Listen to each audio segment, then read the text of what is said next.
So I'm going to confess this has been an incredibly challenging week for my family. We moved a household of 7 people and 2 cats for the second time in 6 months. Granted, this time it was a move into a larger place that we hope we can stay in for many, many years. So that part's exciting, but no matter the reason, no matter the occasion, moving is always incredibly hard.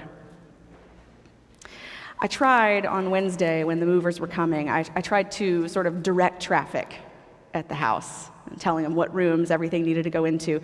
The trouble is I was doing that while I was also minding a couple of toddlers and working with the internet technician on trying to get the fiber into the house, and it was a disaster. I was overly ambitious, let's just say. And so later, after everybody left, and Joe wasn't home because he was still at the old house, still cleaning everything up, and I was looking around at this total mess and wondering how on earth we would ever get this in order. And I wish I could tell you this lovely tale about how the next day we pulled ourselves up by our bootstraps, or about how this team of organization experts from the Container Store came in and just magically fixed the whole thing up. But alas, the house is still kind of in disarray. But I did have an epiphany, after I'd gotten a good night's sleep, that is. We just have too much stuff. We just have too much stuff. And yes, it takes a lot of furniture and toys and clothes to take care of a family our size. But we have and we cling to so much more than we need. We hold on to things that we no longer use because we think, well, one day somebody might want them again. Books? Well, the next kid might want to read them. Toys? Oh, I think I saw Mary play with that last week. How could I get rid of it? Stuffed animals? They're not listening. Personally, I'd love to ditch almost all of them. Almost all of them. But for every stuffy in the house, there is at least one child who will claim that it is sentimental and they would cry if we got rid of it. And then there's the grown-up stuff, because we're just as bad. We're just as bad. There's the furniture and other items that we inherit from parents and other relatives. And I mean, some of them we really like, some of them we like because of the sentimental value, but we're not especially attached to. But either way, we'd feel really bad letting go of them, right?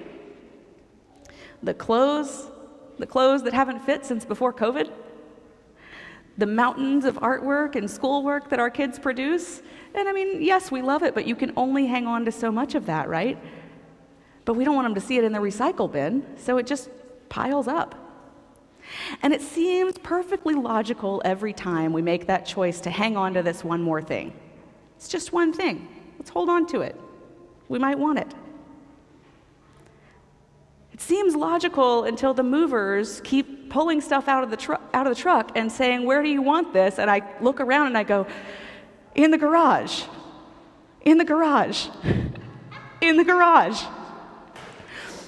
So then I was walking around the new garage the next day and just marveling at how we could amass this amount of stuff.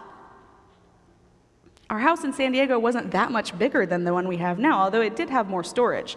So maybe that's why we didn't notice the accumulation, right? But when it's staring you in the face, it's kind of overwhelming. So after that epiphany, that first morning, after the good night's sleep, Joe and I decided to just go put a bunch of stuff out on the street. Let's just see what happens. It's not going to rain for a few days. Let's just put stuff out on the street. Within 2 hours, it was all gone. All of it. And I found myself wondering, was it taken by people who needed it more than we did? Or was it taken by people who suffer from the same acquisitiveness that we do, who said, "Oh, that's a perfectly good bookshelf. I'm going to hang on to that"?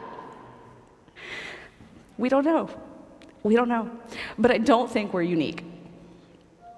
Our society has a serious problem with material goods, and I'm not saying that we're all that term that we think of as materialistic, but worldly goods are pretty important to us. That's why self-storage units are such big business. We have so many things that when we have no place to put them, we pay somebody else to hold on to them for us. rather than just let them go. What are we thinking? What need is holding on to all these things meeting for us?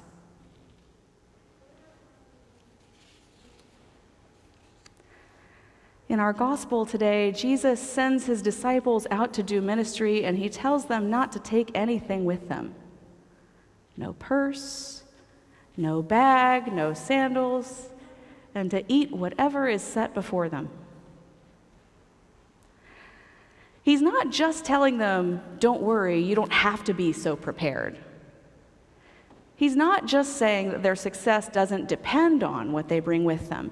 He's saying that their success actually hinges on their willingness to go without.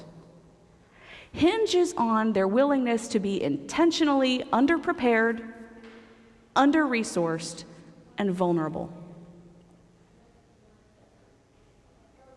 Why? Why does he do that?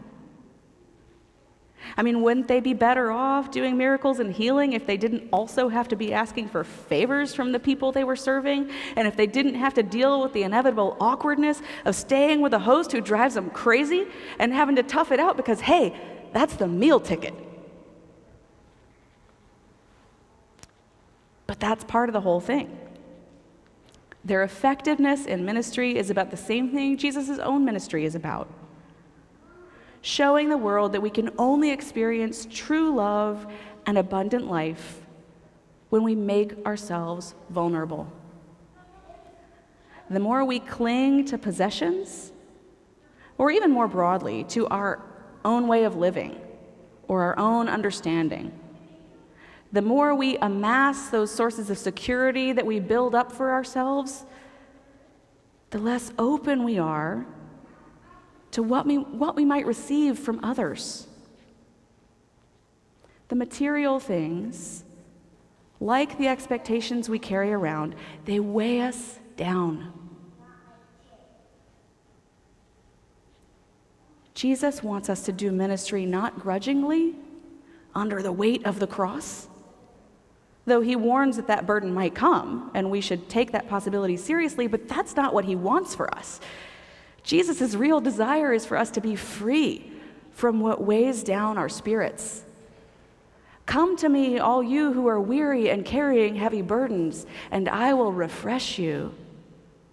Take my yoke upon you and learn from me, for my yoke is easy and my burden is light.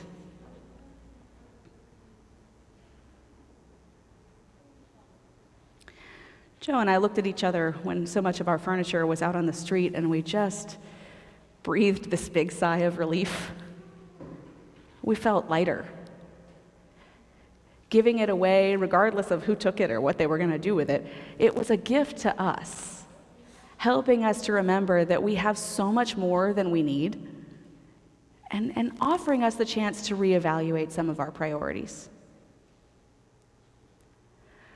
Over the summer, we'll be practicing some of that letting go around the parish. You might have noticed that during COVID, our storage habits changed to suit the lifestyle of a place that was producing worship for an online-only audience. And unfortunately, we haven't quite caught up to reopening, so there are still some areas of campus that suffer from quite a bit of clutter. So we've been working behind the scenes, doing a little bit of house cleaning. Bruce Gregg especially has been really great about organizing and getting things straight for us. But there are a lot of little projects that could stand doing around here that will involve some house cleaning. So I think we're going to schedule a parish work day later in the summer when we can come in the morning on a Saturday, and there'll be different things for all skill levels. You don't have to be able to use a hammer. A lot of it'll just be cleaning out. And we'll feed you lunch. So stay tuned for that. Would love for everybody to join us. So that's a way to help put into practice that letting go, evaluating priorities, holding what we need, and letting go of the rest. And in the meantime, I encourage you to put some of this to practice in your own life too. Look around your own home and prayerfully consider where you might be holding too tightly to things, or if you're way ahead of me on this and you've already done this work, then maybe do it in your spirit. What ideas or what expectations are you holding on to too tightly? And also think about, what are the things that are holding too tightly to you? What's weighing you down and holding you back from the freedom that comes with letting go? May we all clear out the recesses of our homes and of our hearts, and in doing so, may we make room for the love of Christ to fill us with the peace that comes from trusting in Him and knowing that He provides for us everything that we need. Amen.